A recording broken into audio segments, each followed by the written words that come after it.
I'd like to recognize Roy LeBeau right now. He is our go-to guy when we need audio and video set up. He will come to your homes and help his address is maybe not.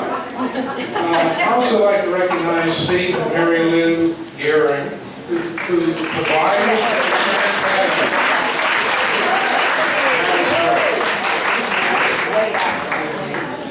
the next group, and I'd like you to raise your hands, is everyone that helps put this together, getting the food, getting the tables set up, getting the tables cleaned off, putting everything away. Those are sort of the gremlins. Wave at them.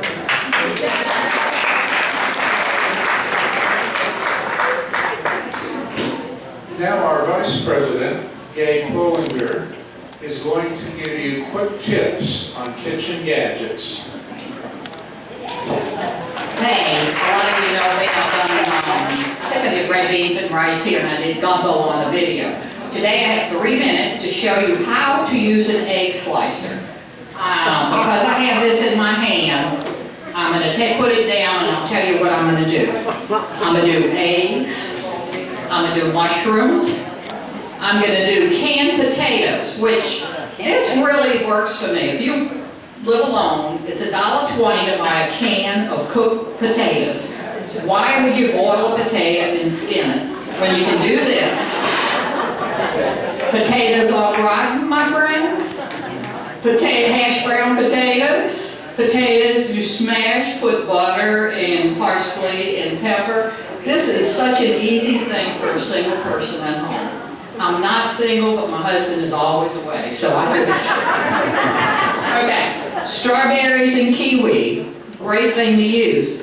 I have 2 different types of egg slicers, and I noticed mine was sitting in the drawer for years. When this meeting came up, I looked it up online and found out I could have been using it rather than really botching up these other things. So here we go.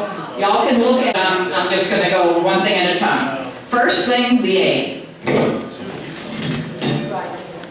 3 minutes. Ta-da! Egg slice, and if you want to make egg salad, put it twice. Okay. Mushrooms.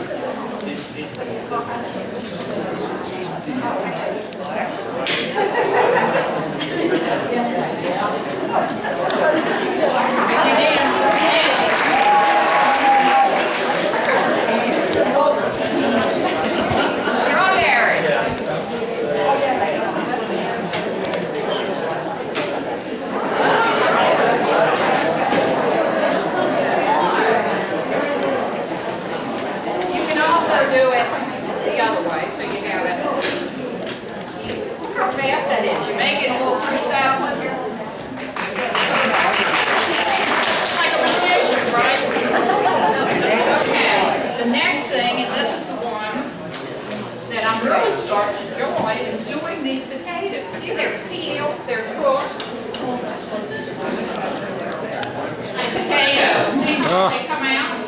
Now, can you make a good au gratin with that or not?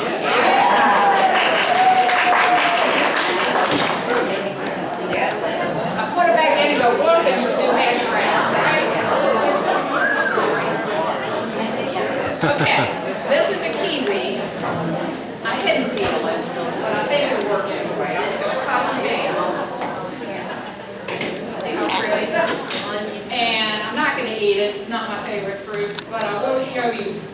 Maybe you're not supposed to do it with the skin. Oh yeah, there it goes. I broke it. Okay. But you do it without the skin. That skin is hard, and then you have these little slicers. Okay. That sounds silly, but it worked. I did it. Sliced hot dogs, zucchini. I did in there. Put in some onion, which I always buy frozen and chopped. I put in hot dogs. And I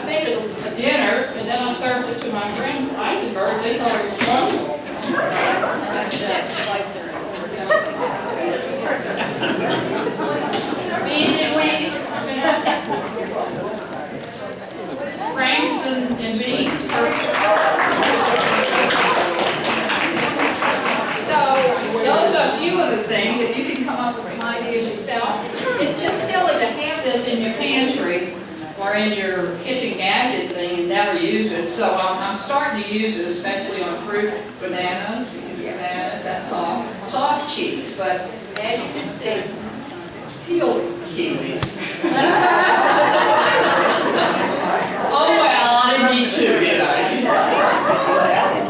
Okay, that's my 3-minute demo.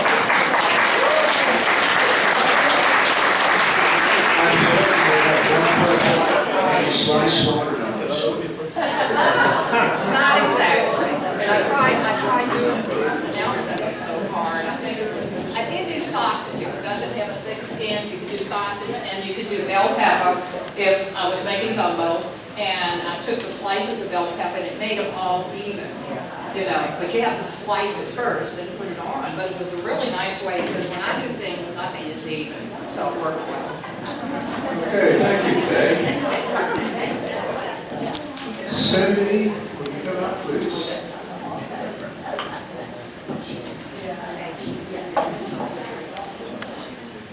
You get all the good jobs. I am not quite as savvy as Chuck or Kay when it comes to talking in front of a group, but I get the distinct pleasure of introducing our guest this evening. Straight from France to Brazelton to our ballroom here at Dean Creek, we have Vivian and Yannick Fonfrey from the Galloping Collective.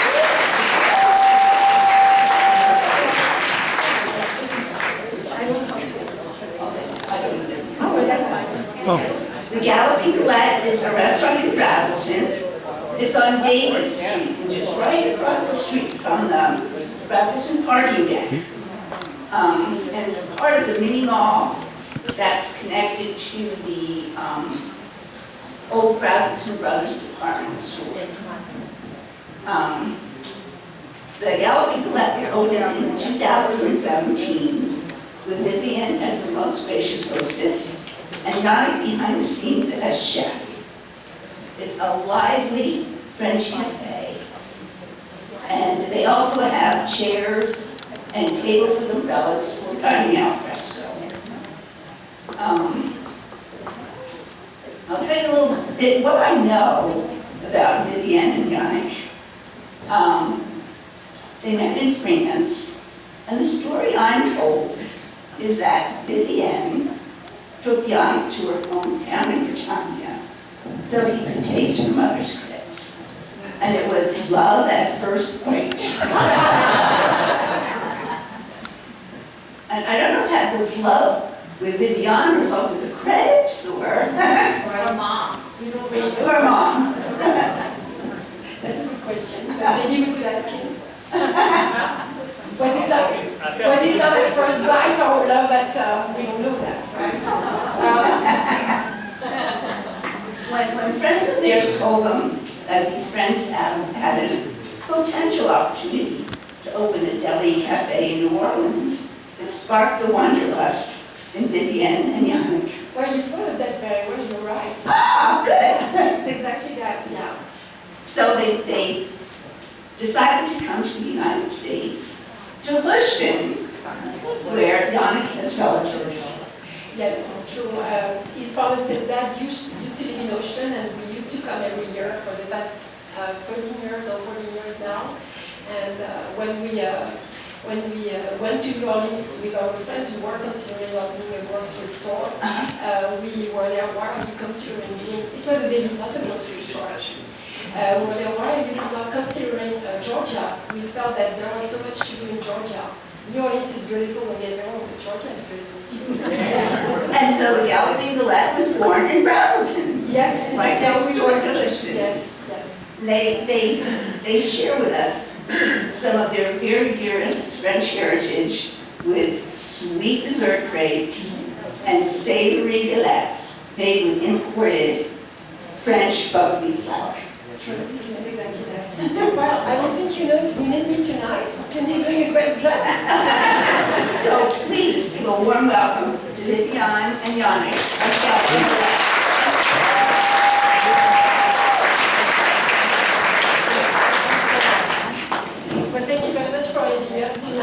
a great honor for us. Oh my goodness, is it better? Yep. Okay, it's a great honor for us to be among you tonight. We were supposed to do that, I think, 2 years ago, but of course, COVID had another idea, so we finally made it tonight. Thank you for being patient and bearing with us about that. This is my husband, Yannick. Indeed, we met in France. Well, I must say that actually among you, there are people who know us already, and there are other people that we're meeting for the first time tonight. I hope we will not disappoint you with our food. As we were just told earlier, so tonight it's about galette and crêpe. This is what we are offering to in our restaurant in downtown Brazelton. And so yeah, just a little bit of history. We met in Nantes with my husband, with Yannick. Nantes is a western Rouge in France. Sadly, you've all heard of Normandy. And so if you look at Normandy on the map, this is western Rouge in France. Just below Normandy, you have Bretagne, Brittany. This is where we come from, and most importantly, the food that we're offering at our restaurant is typical of that region. And that's pretty much it. Do you have any questions? Or you'd like to try maybe? Are we ready for that? It's still early, right? I'm going to start to cook for everyone, okay? Okay, so Yannick will be on it. And so what will we have at first? It will be samples of galette with Yes, cheese. to the buckwheat first. Yes. So we have choice with, I'm going to use the Monterey Jack cheese and ham with the dressing with the... Yes, I'm just thinking that maybe some of you have not been to our place, you don't know what a galette is. Do you? Okay, so if you do not know, you know what a crêpe is. You know that the crêpe is like a big pancake, but very, very thin and way larger. And also sweeter, at least by my experience. The galette is the same thing. We will turn it the same way on this equipment that you can see. In Bretagne, we would call that a bilic. This is the Breton name, actually, for that. And the right translation would be a galette or a crêpe maker. And so on this equipment that you can see over there, what we do, we turn what we say turning, tourner. We turn the galette and the crêpe. And so What you can do, you can explain that that's the roselle. You have one for the galette, one for the crêpe, and they are different. yes, it's true. So the roselle is on your left. Yeah, I left it there. So your left is there too. And so the one on the left is used to turn the galette, and the one on the right is used to turn the crêpe. Okay. And I know that you know a little bit because there was a video of what we're doing, which was broadcast last year in one of the culinary clubs. And, but it's just the same thing, but in mind. And I apologize because we are doing things and interrupting things, and Yannick was about to explain to us what you're about to try. So we will have bites of cheese. So it's Monterey Jack cheese and ham. Monterey Jack cheese and ham With the dressing first. of goat and gorgonzola cheese. So with the dressing of goat and gorgonzola cheese. And another savory galette with the sweet cheese, smoked salmon, and the dill and chives dressing. So there will be also another option, still with the galette, and you said, I'm sorry, I'm always doing that. Swiss cheese and smoked salmon, and Swiss cheese and smoked salmon, and you will dill add and chive cheese. dill and chives white sauce on the side. Okay, so I'm going to start to turn the crêpe, okay? So first of all, I'm just using the, can you translate? Okay, so The grapeseed oil. you will use the grapeseed oil first of all. Okay. Tu peux expliquer, je mets tout sur le... That's the galette batter. Here. So here you have the galette batter. Yeah. And so you will see that, for example, you cannot really see that once you turn the crêpe layer, you will see that you notice that it's a little darker because of the buckwheat. And so why did we choose the French buckwheat you will add? Not that the American buckwheat is anymore, it's really good too. It's just that the French buckwheat is not sour at all. So we made that choice for that reason.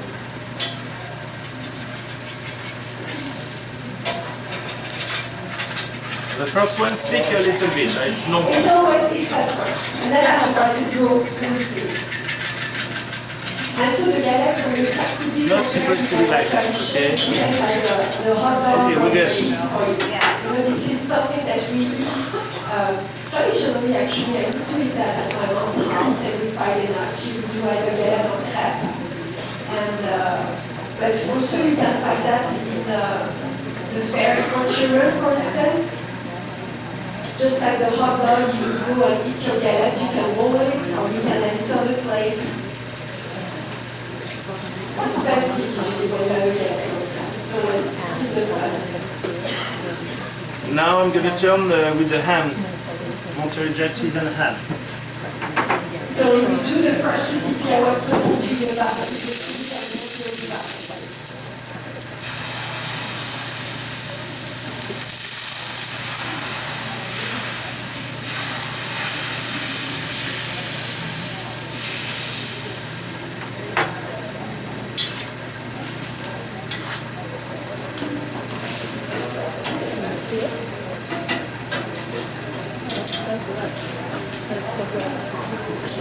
I know, that's so good. So if you got that over you can present it like this. Or not. This one stick a lot.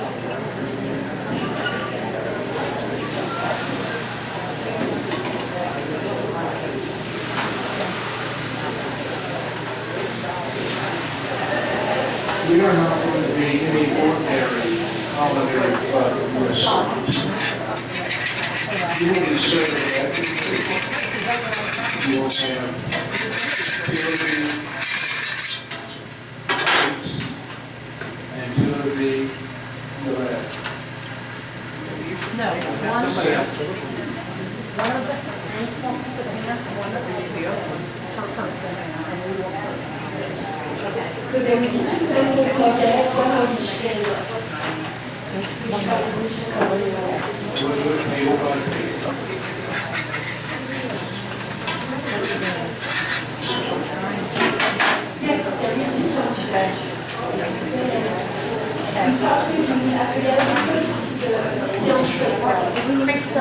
Not yet, no, we're gonna wait.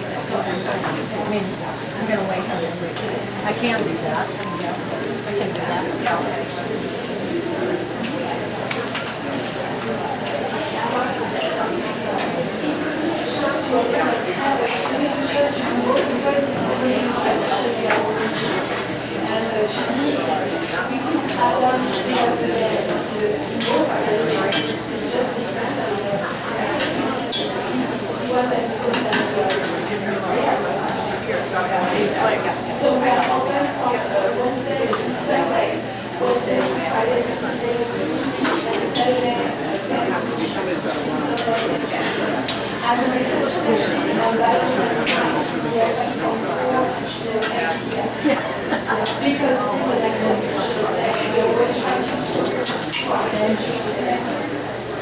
These are all salmon. Yes, I'm sorry.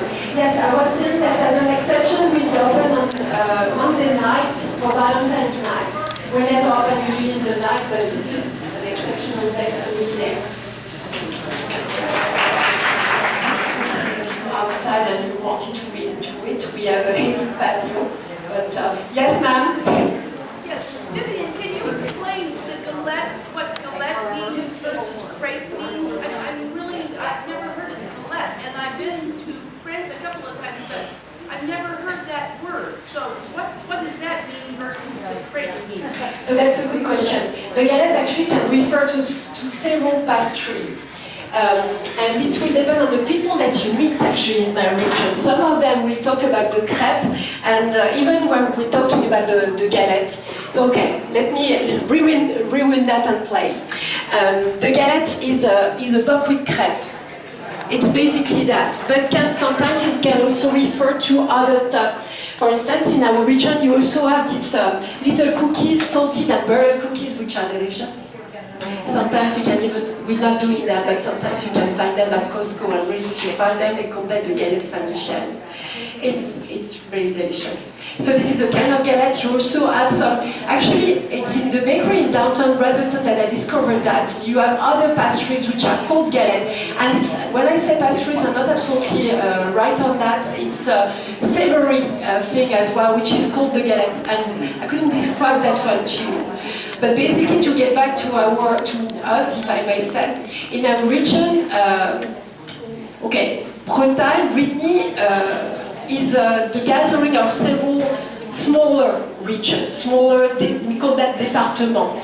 A département is a little bit like a county here, but maybe a little bigger than a county.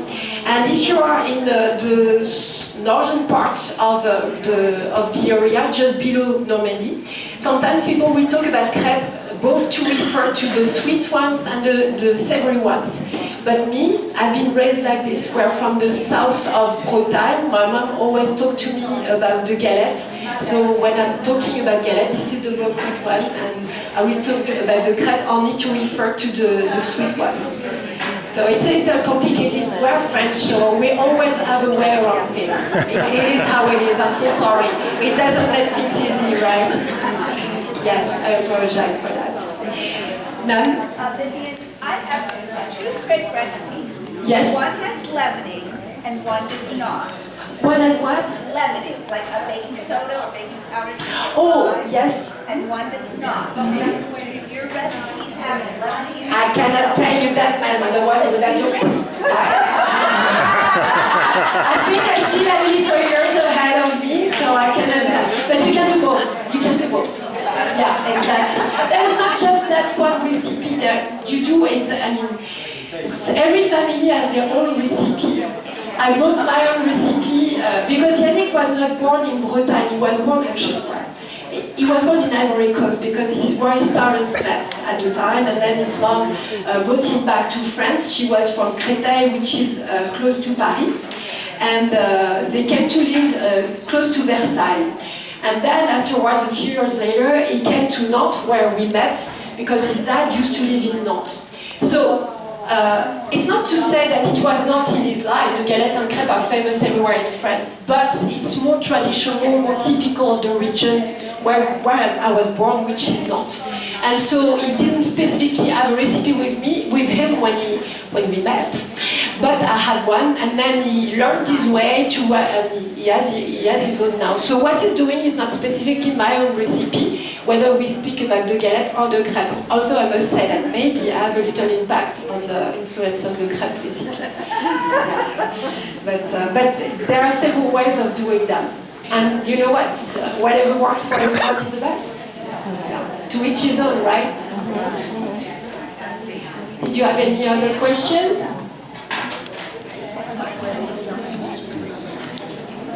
Well, thank you very much. Once you have everything, if there is anything that you would like to know, don't hesitate to ask.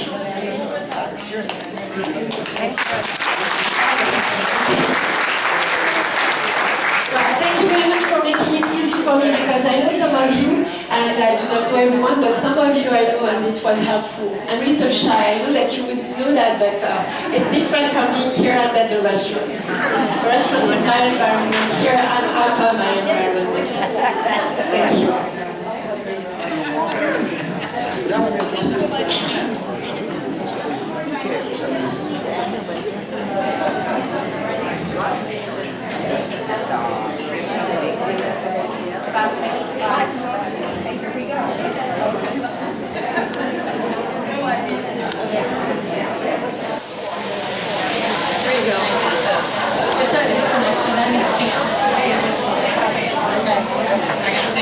I got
I mean, maybe it's too much, and you can just ask me and I can talk to you. So I don't want to bother you with these details now.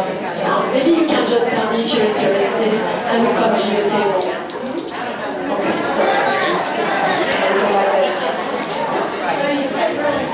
so that you can have your conversation and we come back then.